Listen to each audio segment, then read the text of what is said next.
mana ya.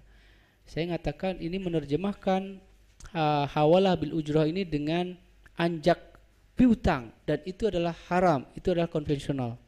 Yang terjemahan yang benar dari hawalah bil ujrah adalah anjak hutang. Jadi pengambil alihan hutang. Jadi orang yang berhutanglah yang menghawalahkan, bukan anjak piutang, membeli piutang atau BUDN tadi itu. Nah, padahal di dalam fatwa LC itu ada, tapi dia nggak mau menggunakan fatwa LC letter of credit itu karena apa? Karena menurutnya bahwa fatwa itu nggak pas untuk ke legal dia mengacu ke induknya. Akhirnya kalau tetap mau menggunakan fatwa hawalah bil ujrah ini, tolong minta fatwa ke DSN, karena ini adalah fatwa umum tapi bukan untuk letter of credit. Kalau ada letter of credit pakai hawalah bil ujrah dalam pengertian seperti itu, pasti akan masuk ke LC-nya atau menjadi adendum fatwa LC. Nah, itu salah satu yang tadi saya sebutkan adalah uzizal li hajat bisyurut. Yang kedua tadi mengenai yang ada sumbernya itu haram, yang itu take over hutang konvensional, yaitu kita menganut tafriqul halal minal haram atau tafriqul haram minal halal. Artinya apa? Dulu ada pertanyaan, kalau bank konvensional dia belum mau membeli bank untuk dijadikan PT Bank Syariah sendiri, tapi dia buka UUS, unit usaha syariah, satu divisi.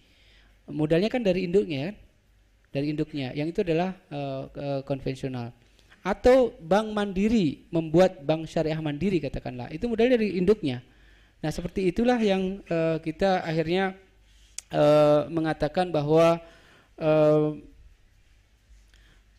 tafriqul haram minal halal itu apa yang di dalam produk konvensional ini haramnya di mana sebenarnya. Jadi yang menyebabkan produk-produk ini haram atau apa, nah itu kita buang.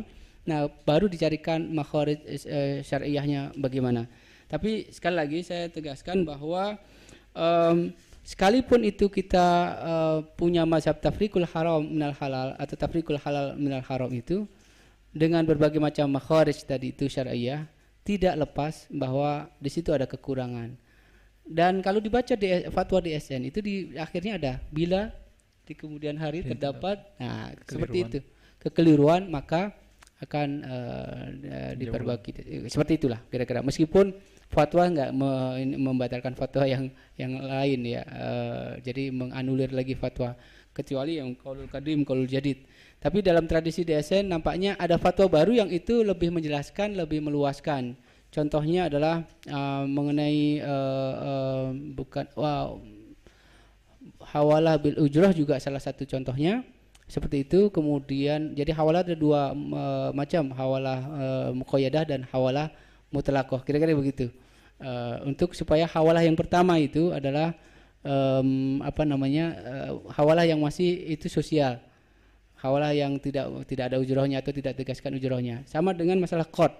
Nah, qard di fatwa yang pertama itu adalah di situ konteksnya adalah qard sosial. Kemudian di produk bank-bank ini yang problem adalah ketika kita membawa muamalat syakhsiat ini, yaitu one to one, satu ke satu, tapi ini sekarang many to many atau many to one atau one to many dan seterusnya di perbankan.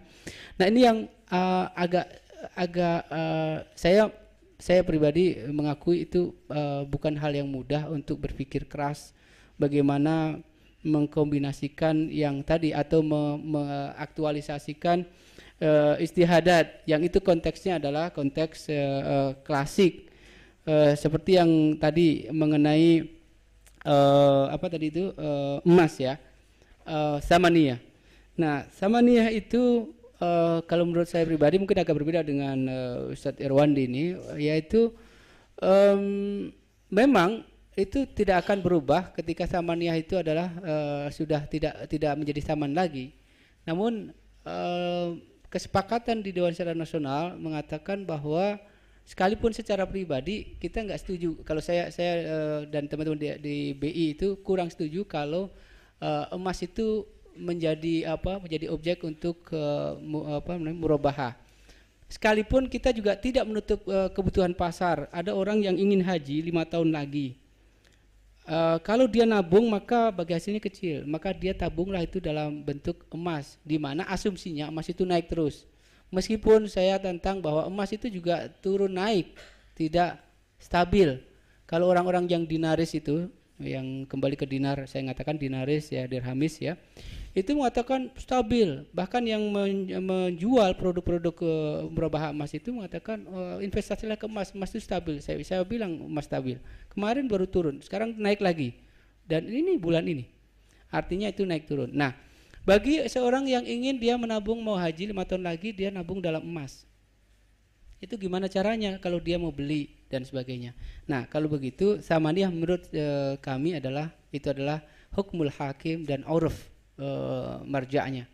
Hukmul hakim dan uruf. Sekalipun kalau kita menukarkan emas dengan emas itu tetap riba. Tapi kaitannya dengan kita membeli emas dengan uang kita secara tidak tunai, maka itu masih masuk dalam tadi itu, karena itu adalah sudah menjadi bid'ah tapi bukan emas. Termasuk yang makilat yang kurma dengan kurma itu kan juga bid'ah, komoditi juga semuanya. Bukan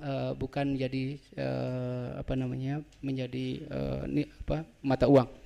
Kemudian mengenai murabahah juga, ya,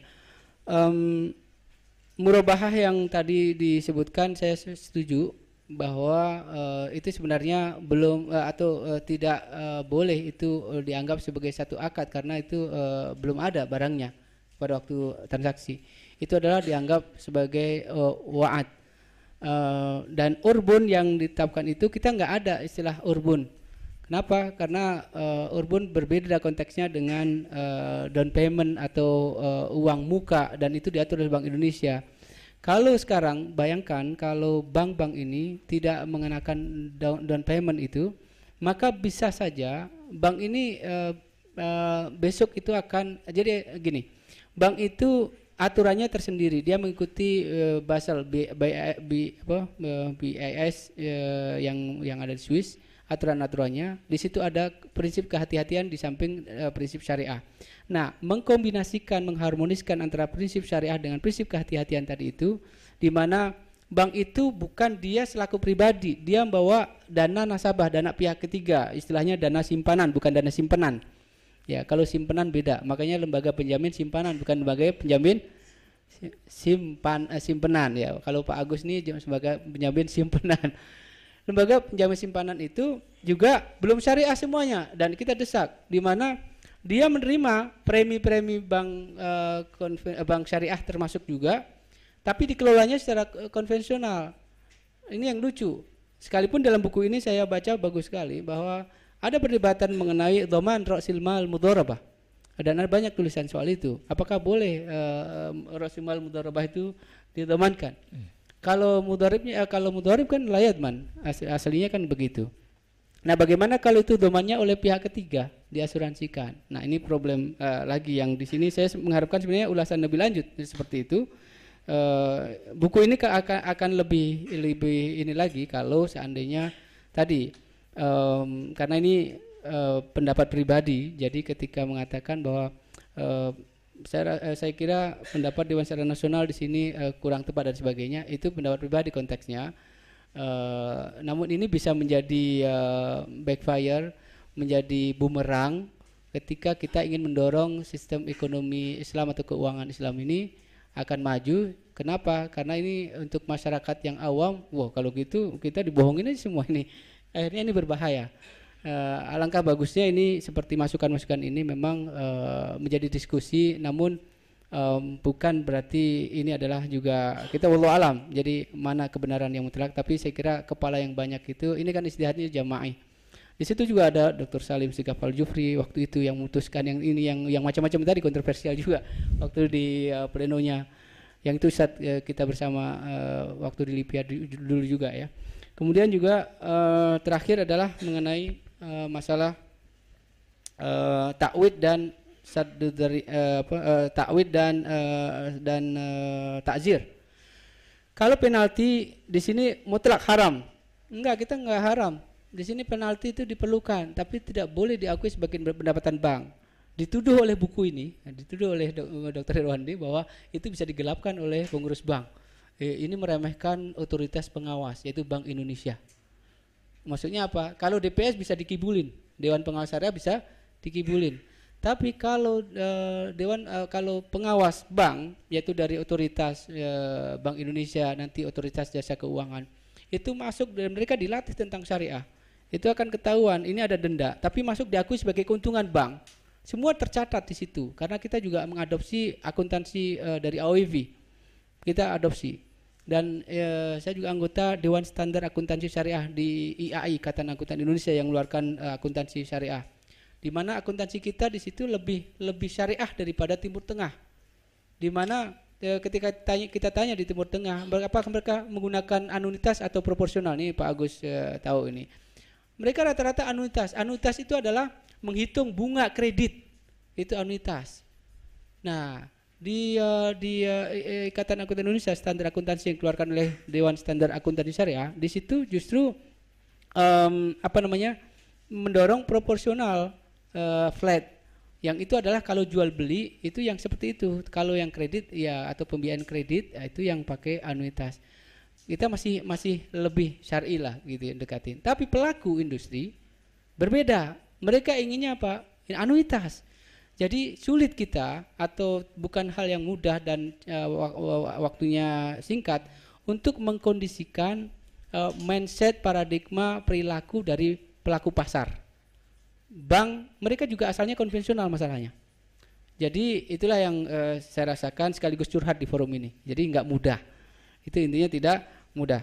Nah, masalah takwid dan takzir tadi, kalau takwid itu kita akui itu harus nyata-nyata benar bahwa itu adalah kerugian. Cuman harusnya regulator memang yang mengatur bagaimana kerugian yang nyata-nyata timbul itu akibat penundaan pembayaran, itulah yang harusnya ada rumusnya. Kemudian juga mengenai satu dariah itu harus diakui untuk pendapatan sosial, tidak boleh diakui sebagai pendapatan bank untuk masuk ke rekening sosial, dan itu juga dilaporkan ke Bank Indonesia. Berapa rekening sosial dari ZIS, kemudian dari takzir tadi itu atau penalti itu berapa. Saya kira itu saja. Wallahu alam, dan alafu minkum kalau saya kurang bisa komprehensif dan sampai akhir waktu ini. Dan ashkur jazilan ala majlis dan juga kepada inisiatif ini Dr. Irwandi. Ini memang lama kita surat-suratannya dulu untuk ini, dan alangkah baiknya nanti yang bagian DSN itu di-emailkan ke kita untuk kita kaji lebih dalam lagi. Tidak cukup di forum ini, apalagi kita semuanya mungkin produknya aja memahaminya mengenyarkan dahi, karena tidak produk-produk yang simple diantaranya yang dibahas di buku ini. Demikian dan saya mohon pamit ya Pak Moderator. Ya. Oke. Demikian wallahu alam. Assalamualaikum warahmatullahi wabarakatuh.